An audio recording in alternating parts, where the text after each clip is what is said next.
আপনি বিদেশে বিনিয়োগ করতে চান আর সেই কারণে ইন্টারন্যাশনাল মিউচুয়াল ফান্ডে ইনভেস্ট করতে চান, কিন্তু অ্যাপ খুলে দেখলেন যে ফ্রেশ সাবস্ক্রিপশান ক্লোজ হয়ে গেছে।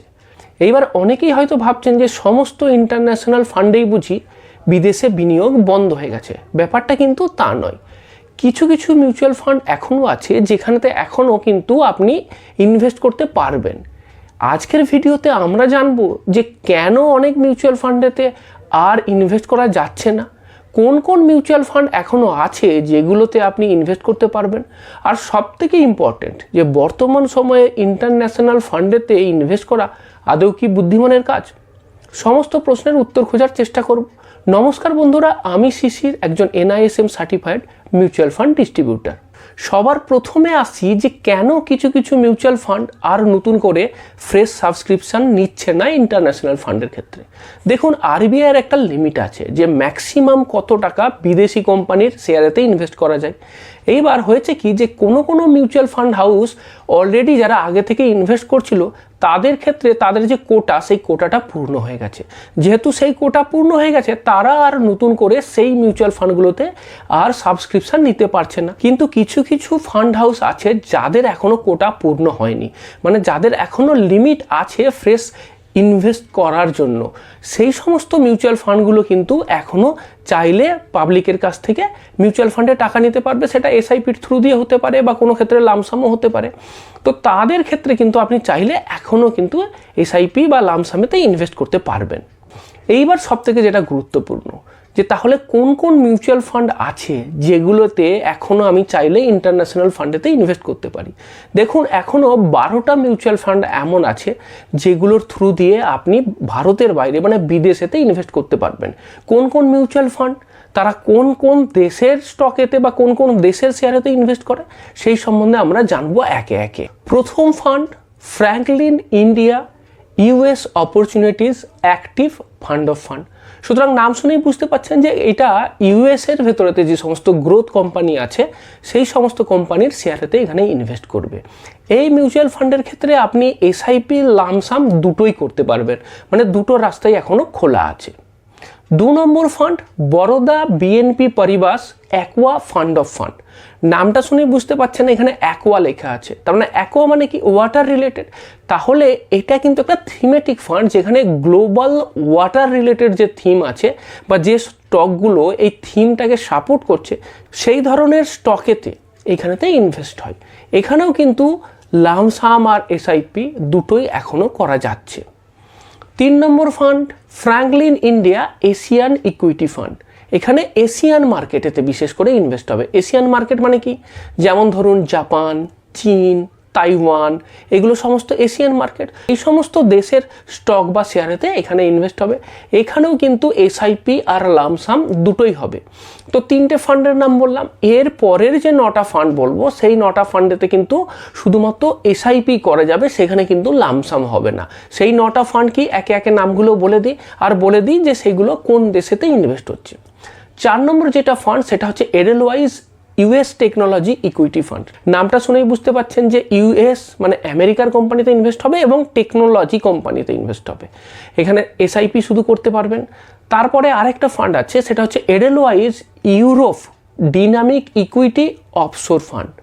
এখানেতে ইউরোপের যে বিভিন্ন ধরনের বড় বড় কোম্পানি আছে, মানে ইউরোপের ভেতরে বিভিন্ন কান্ট্রি আছে, সেই কান্ট্রির ভেতরে যেগুলো বড় কোম্পানি আছে তাদের ওখানেতে ইনভেস্ট হবে। এরপরে যেটা আসছে সেটা হচ্ছে এডেলওয়াইজ emerging market opportunity equity fund. এগুলো হচ্ছে এমার্জিং মার্কেট। এমার্জিং মার্কেট যেমন ধরুন ইন্ডিয়া একটা এমার্জিং মার্কেট, তাইওয়ান হতে পারে, ব্রাজিল হতে পারে, এগুলো সব এমার্জিং মার্কেটের মধ্যে আসে। তো এই এমার্জিং মার্কেটের যে সমস্ত ইকুইটি আছে সেইখানেতে ইনভেস্ট করবে এই ফান্ড। এরপরে যেটা আসছে সেটা হচ্ছে এডেলওয়াইজ US value equity offshore fund. মানে এখানে কি হচ্ছে যে US-এর মধ্যেই যেগুলো কোম্পানি আছে যেগুলোর কিনা ভ্যালু স্টক, তো সেই ভ্যালু কোম্পানিতে ইনভেস্ট হবে এই আপনার মিউচুয়াল ফান্ডের থ্রু দিয়ে। এর পরের যে ফান্ড সেটার নাম হচ্ছে PGIM India global equity opportunity fund. নামটা শুনেই বুঝতে পারছেন গ্লোবাল, তার মানে কি মোটামুটি যেগুলো স্টক মার্কেটে পৃথিবীতে বড় বড় দেশ আছে, যাদের স্টক মার্কেটেতে ভালো নাম আছে, সেই সমস্ত দেশের বড় বড় কোম্পানিতে ইনভেস্ট হবে। যেমন ধরুন আমি বলছি ইউএসের ক্ষেত্রে যে সমস্ত বড় বড় কোম্পানি আছে সেখানে ইনভেস্ট হবে, তাইওয়ানের ক্ষেত্রে হবে, জাপানের ক্ষেত্রে হবে, চায়নার ক্ষেত্রে হবে। এদের যেগুলো নামি দামি বড় কোম্পানি আছে তাদের শেয়ারেতে ইনভেস্ট হবে। মানে বলতে পারেন একদম গ্লোবালি, মানে প্রায় সমস্ত জায়গাতেই ইনভেস্ট হবে যেগুলো টপ কোম্পানি আছে। এরপরে আসছে এডেলওয়াইজ এশিয়ান ইকুইটি অফশোর ফান্ড। বুঝতেই পারছেন নাম শুনে যে এখানেতে এশিয়ান যে মার্কেট, মানে এশিয়ার ভেতরে যে সমস্ত কান্ট্রিগুলো আছে সেইখানেতে এখানে ইনভেস্ট হবে। এরপরে আসছে PGIM India emerging equity market fund. তো এমার্জিং মার্কেট বুঝতেই পারছেন, এর আগেও আরেকটা এএমসি এমার্জিং মার্কেট অফার করেছে, অলরেডি আপনাকে বলেছি। এটা হচ্ছে পিজিআইএম ইন্ডিয়ার ক্ষেত্রে এমার্জিং মার্কেটেতে এদের যে ফান্ড সেটা। এরপরে আসছে এডেলওয়াইজ greater China equity offshore fund. নামটা শুনেই বুঝতে পারছেন যে গ্রেটার চায়না। গ্রেটার চায়না বলতে কি বোঝায়? চায়নার সাথে সাথে হংকং আর তাইওয়ানকে অ্যাড করা হয়। এরপরে লাস্ট 12 নম্বর যে ফান্ড, সেটার নাম হচ্ছে PGIM India global select real estate securities fund of fund. তার মানে এইটা কিন্তু রিয়েল এস্টেটেতে ইনভেস্ট হবে, গ্লোবাল রিয়েল এস্টেটেতে। যেমন ধরুন REIT, real estate investment trust, তো সেইখানেতে ইনভেস্ট হবে গ্লোবালি। এটা হচ্ছে সেই ফান্ড। তার মানে এটা একটু আলাদা, এটা কিন্তু ইকুইটি না, এটা মেনলি রিয়েল এস্টেটের উপর বেস করে। এইবার যে প্রশ্নটা সবথেকে গুরুত্বপূর্ণ, যে ইন্ডিয়ার বাইরেতে বা দেশের বাইরেতে ইন্টারন্যাশনাল মার্কেটেতে ইনভেস্ট করব কিনা। দেখুন এই প্রশ্নের উত্তরে বলি যে ইনভেস্টমেন্ট দেশের বাইরে করার জন্য কিছু সুবিধেও আছে, আবার বর্তমান সময়ে কিছু চ্যালেঞ্জও আছে। তো আমরা একে একে আলোচনা করি সুবিধাগুলো কি বা কী কারণেতে আমাদের দেশের বাইরেতেও ইনভেস্ট করা উচিত। প্রথম কারণ যেটা, সেটা হচ্ছে ডাইভার্সিফিকেশন বিয়ন্ড ইন্ডিয়া। দেখুন আপনি কাজ করছেন দেশে, আপনার স্যালারি, ইনকাম, বাড়ি, গাড়ি, যা আপনার সম্পদ আছে দেশের মধ্যে আছে। সুতরাং আপনার যে সম্পদ সেটা কিন্তু কান্ট্রি স্পেসিফিক। এই কান্ট্রি স্পেসিফিক হলে কি হয়, আপনার ক্ষেত্রে একটা রিস্ক থেকে যায়। সেই রিস্কটা হচ্ছে এটাই যে এটাকে বলা হয় কনসেন্ট্রেশন রিস্ক। তো সেই কনসেন্ট্রেশন রিস্কটাকে কমানোর জন্য আপনি চাইলে দেশের বাইরেতে কিছু ইনভেস্ট করতে পারেন। আর একটা থট আছে, সেই থটটা হচ্ছে যে টোটাল ওয়ার্ল্ডের যদি স্টক মার্কেট দেখি, তার 4% মাত্র ইন্ডিয়াতে, মানে 96% স্টক মার্কেট সেটা আমাদের দেশের বাইরে আছে। ম্যাক্সিমামটা ধরুন ইউএস, সেখানে 50-60%। তারপরে চায়না আছে, জাপান আছে, কোরিয়া আছে, ব্রাজিল আছে, তাইওয়ান আছে। তো এই সমস্ত দেশ আছে, তো সেই সমস্ত দেশের স্টক মার্কেটেতে কিন্তু আমি যদি শুধু ইন্ডিয়াতে ইনভেস্ট করি, তাহলে এই যে 96% সেটা তো পুরোই আমার গ্যামেটের বাইরে থাকছে। তো আমি যদি বাইরেতে কিছু ইনভেস্ট করি বা ইন্টারন্যাশনালি করি, তাহলে কি হবে, আমার ইনভেস্টমেন্টটা কিছুটা ডাইভার্সিফাইড হয়ে যাবে, মানে বিয়ন্ড ইন্ডিয়া আমি ইনভেস্ট করতে পারছি। 2 নম্বর যেটা, সেটা হচ্ছে অ্যাক্সেস টু গ্লোবাল লিডার্স। দেখুন গ্লোবালি কিছু লিডার কোম্পানি আছে, সেই সমস্ত কোম্পানি বা সেই ধাঁচের কোম্পানি কিন্তু আমাদের দেশে নেই। যেমন ধরুন বর্তমান সময়তেই যেগুলো এআই, যেগুলো ডমিনেটেড ইন্ডাস্ট্রি, যেমন ধরুন Apple, Microsoft, Nvidia, Amazon, Google, Tesla, এই সমস্ত যে টেক জায়ান্ট আছে, বড় বড় কোম্পানি, সেই ধরনের কোম্পানি কিন্তু আমাদের দেশের মধ্যে নেই। তো এই ধরনের কোম্পানি যাদের বিরাট গ্রোথ হচ্ছে এবং ভবিষ্যতে আইটির ক্ষেত্রে এই সমস্ত কোম্পানিগুলো লিডার হতে পারে, তো এই ধরনের কোম্পানি তো আমাদের দেশের স্টক মার্কেটেতে নেই। তো এইখানে যদি আপনাকে ইনভেস্ট করতে হয়, তাহলে কিন্তু ইন্টারন্যাশনাল ফান্ডে ইনভেস্ট করতে হবে, তবে কিন্তু এই ধরনের কোম্পানির শেয়ারেতে আপনি ইনভেস্ট করতে পারবেন। 3 নম্বর যেটা, সেটা হচ্ছে ডিফারেন্ট ইকোনমিক সাইকেল। এইবার দেখুন সব দেশের ইকোনমি কিন্তু একসাথে ভালো চলে না। কখনো দেখবেন ইউএসের ইকোনমি খুব ভালো চলছে, ইন্ডিয়ার ইকোনমি খারাপ চলছে। ইউএস, ইন্ডিয়া খারাপ চলছে কিন্তু চায়না ভালো করছে, তাইওয়ান ভালো করছে। তো বিভিন্ন দেশের বিভিন্ন টাইমেতে বিভিন্ন সাইকেল আসে, আর সেই সময়তে সেই খারাপ সাইকেলেতে স্টক মার্কেটে সেটা রিফ্লেক্ট হয়, মানে স্টক মার্কেটেও তখন খারাপ চলে। তো এবার যদি আপনি শুধু ইন্ডিয়াতে ইনভেস্ট করেন, কি হবে যে ইন্ডিয়ার যখন ইকোনমিক সাইকেল খারাপ থাকবে, তখন ইন্ডিয়ার বাজারও খারাপ হবে। যেমন বর্তমানে গত 2 বছর ইন্ডিয়ার অবস্থা খুব খারাপ, যেহেতু পেট্রোপণ্যের দাম বেড়ে যাওয়ার জন্য ইন্ডিয়ার গ্রোথ হ্যাম্পার হবে, ইনফ্লেশন হবে, এই ভয়েতে অলরেডি ইন্ডিয়ার মার্কেট থেকে সবাই বিক্রি করে দিচ্ছে। তো ইন্ডিয়ান মার্কেট থেকে রিটার্ন আসেনি, গত 2 বছরের রিটার্ন একেবারেই নেই, মানে নেগেটিভ রিটার্ন। কিন্তু ওই একই সময়ে যদি আপনি জাপান মার্কেট দেখেন, 60-70% আপ, কোরিয়ার মার্কেট প্রায় 100% আপ, ইউএস মার্কেট 30% আপ, তাইওয়ানের মার্কেট সেটাও 60-70% আপ। তাহলে পৃথিবীর প্রায় সমস্ত দেশের মার্কেটই এখন এই সময়তে আপ আছে, কিন্তু ইন্ডিয়ার মার্কেট ডাউন আছে। কিন্তু যদি আপনার কিছু টাকা ওই সমস্ত দেশে ইনভেস্ট করা থাকতো, তাহলে এই সময় ওখান থেকে আপনি অ্যাডভান্টেজ পেতে পারতেন। আপনারা একটা জিনিস লক্ষ্য করবেন যে ডলারের তুলনায় কিন্তু রুপির ভ্যালু কমছে। এইবার যদি আপনি দেশের বাইরে কোথাও ইনভেস্ট করেন বা ধরুন ইন্টারন্যাশনালি গ্লোবালি ইনভেস্ট করেন ডলারের থ্রু দিয়ে, তাহলে ডলার রিটার্ন যেটা আসবে সেটা তো আসবেই, তার সাথে সাথে শুধু রুপি ডেপ্রিসিয়েশনের কারণে ডলারটা যখন আপনি ইন্ডিয়ান রুপিতে কনভার্ট করবেন 3-4% রিটার্ন এক্সট্রা সেখান থেকে বেড়ে যাবে। তাহলে কি, যেহেতু আপনার খরচাটা রুপিতেই হচ্ছে, সুতরাং আপনার জন্য লাভ হয়ে যাচ্ছে। ইভেন যদি এমন হয় যে আপনার প্ল্যান থাকে ভবিষ্যতে বিদেশে ছেলেমেয়েদেরকে পড়াশোনা করানোর, তাহলে তো আপনার ডলারের তুলনায় রুপি তো ডেপ্রিসিয়েট করে যাচ্ছে। তো আপনার কিন্তু এটা একটা কুশন দেবে যদি আপনার ডলারে ইনকাম হয়, যেটা একটা লাভ হবে। তো সেইটাও একটা বড় কারণ।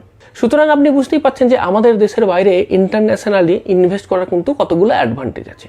কিন্তু তার মানে এই নয় যে আমি একেবারেই চোখ বুজে এখনই আজকেই ইনভেস্ট করা শুরু করে দেবো, বা আমি এতদিন ইনভেস্ট করিনি, এতদিন ভুল করেছিলাম, এই সমস্ত ভুলটা শোধরানোর জন্য আজকেই গিয়ে ইউএস ফান্ডেতে সমস্ত টাকা ঢেলে দেবো। না, এটা মোটেই নয়।